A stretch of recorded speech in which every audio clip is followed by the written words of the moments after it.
Abidjan, le 12 décembre 2024, World Business Club, WBC, plateforme d'intermédiation d'affaires et d'investissement entre la Côte d'Ivoire, l'Afrique de l'Ouest et l'Asie, a orchestré avec succès en collaboration avec l'Organisation nationale des agriculteurs de Côte d'Ivoire, ONACI, le Forum économique Business and Investment Meeting BIM 2024, les 10 et 11 décembre à la Kestab dans la commune du Plateau. Cet événement stratégique, placé sous le thème agro-industrie et import-export, moteur de croissance économique, a rassemblé des figures de proue du monde des affaires, des institutions nationales et internationales et des acteurs locaux pour promouvoir la transformation des produits agricoles. Avec l'Inde comme pays invité d'honneur, l'événement a brillé par la présence de l'ambassadeur indien en Côte d'Ivoire, son excellence Dr Ranjan Rajes, et la participation de l'International Crops Research Institute for the Semi-Arid Tropics, ICRISAT, organisation internationale de recherche agricole sous l'égide de la FAO et de l'ONUDI. L'ICRISAT, dont le siège est basé en Inde, a renforcé la dynamique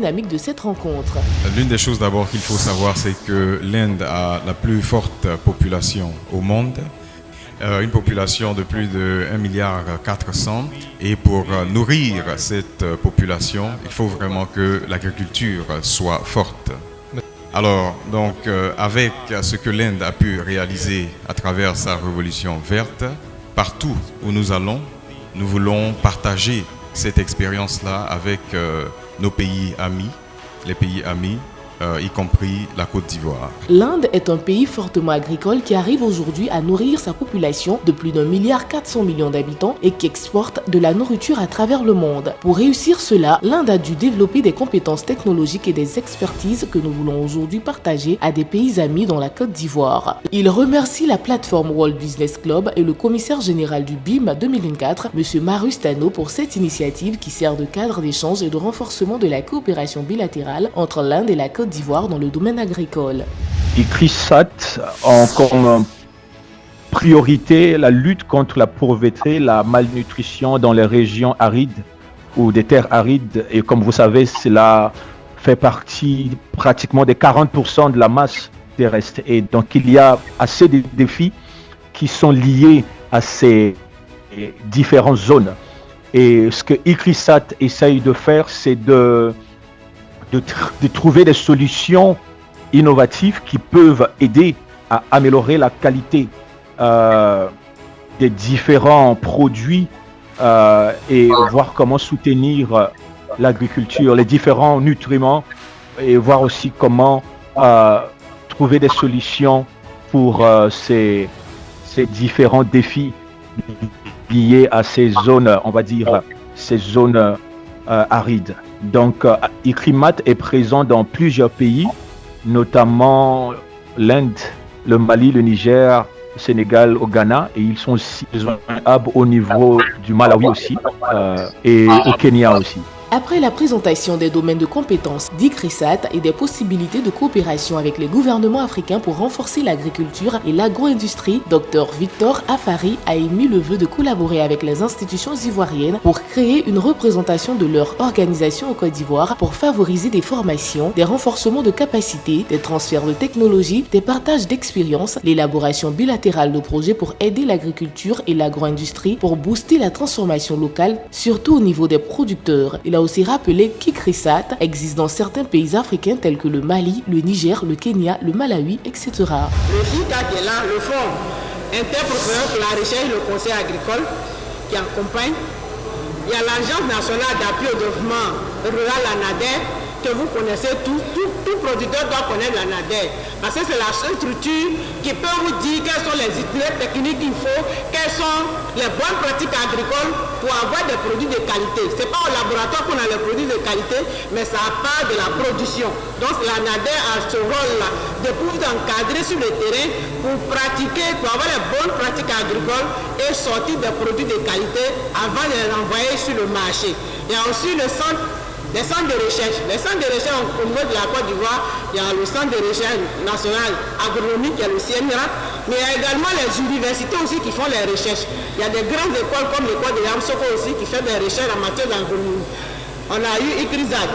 Il faut qu'on ait une relation entre ces structures avec nos structures de recherche qui sont dans les CNRA, qui sont dans les universités, pour qu'ils puissent bénéficier de leurs acquis et de pouvoir aussi au niveau de la Côte d'Ivoire mettre en place des plans aussi améliorés que ce qu'ils ont chez eux. Madame Yao Angèle s'est félicitée de la participation d'ICRISAT et de la volonté de cette organisation internationale de créer en collaboration avec des structures étatiques en charge de l'agriculture une représentation Côte d'Ivoire pour booster l'agriculture et l'agro-industrie. Elle a également exhorté les coopératives agricoles de se rapprocher davantage aux structures d'appui à l'agriculture telles que les représentations du ministère et de l'ANADER dans leur zone pour bénéficier des opportunités que l'État met en place pour les aider dans leurs activités. C'est dans l'optique d'amener les hommes d'affaires indiens et asiatiques à venir rencontrer les opérateurs économiques, les structures d'État, les collectivités locales en Côte d'Ivoire de façon physique pour échanger sur des partenariats gagnant-gagnant,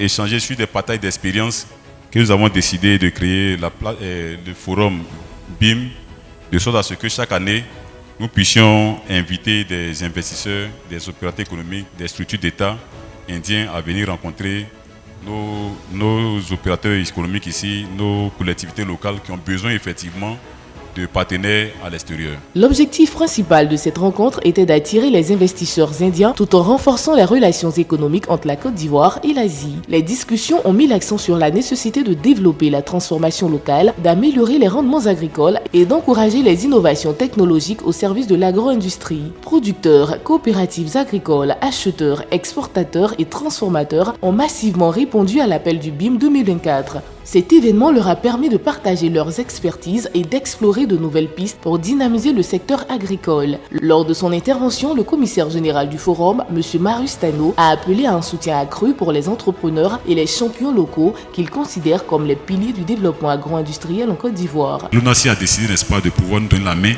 et nous allons travailler main dans la main pour que nous puissions être là aujourd'hui. Donc si essayez d'imaginer que vous venez nombreux autour de ce projet, vous verrez que les gens à l'extérieur que nous on connaît auront plus confiance, n'est-ce pas, de venir avec nous pour développer le domaine agricole. Le forum a également été l'occasion de mettre en lumière les multiples opportunités offertes par l'agro-industrie ivoirienne. Des thématiques telles que la transformation locale, les innovations technologiques et l'amélioration des rendements ont été largement abordées par des experts scientifiques et des organisations internationales présents. Nous avons avec nous des partenaires italiens. Aujourd'hui, voilà une structure indienne du continent de l'Asie qui nous approche. Mais quoi de mieux? C'est pourquoi nous avons saisi l'opportunité pour nous exprimer ce jour. Et donc nous remercions M. Tano Marius, le porteur de projet, d'avoir apporté son choix sur nous comme la structure agricole en Côte d'Ivoire qui devait accompagner ce noble projet. En plaçant la coopération économique et la transformation locale au cœur de ses priorités, le BIM 2024 a posé les bases d'un partenariat renforcé entre la Côte d'Ivoire et l'Inde. Ce forum marque une étape essentielle dans le positionnement de l'agriculture et de l'agro-industrie comme moteur de croissance économique et de développement durable en Côte d'Ivoire et en Afrique de l'Ouest. La plateforme WBC et l'ONACI remercient les autorités ci-après pour avoir accepté d'associer leur image à cette première édition du BIM 2024. Monsieur Kobeno Kwasi Adjoumani, ministre d'État, ministre de l'Agriculture, du Développement rural et des productions vivrières, patron. Monsieur Souleymane Diarasouba, ministre du Commerce et de l'Industrie, président. Monsieur Sie Yanyakouba, directeur général du port autonome d'Abidjan, parrain. Son Excellence Dr Anjan Rajes, ambassadeur de l'Inde en Côte d'Ivoire, invité d'honneur. La plateforme WBC et l'ONACI remercient également le FIRCA pour le sponsoring du forum. Enfin, la plateforme WBC et l'ONACI remercient les chefs traditionnels, les autorités de l'État, les chefs d'entreprise, les coopératives et tous les participants qui ont fait le déplacement pour assister au forum.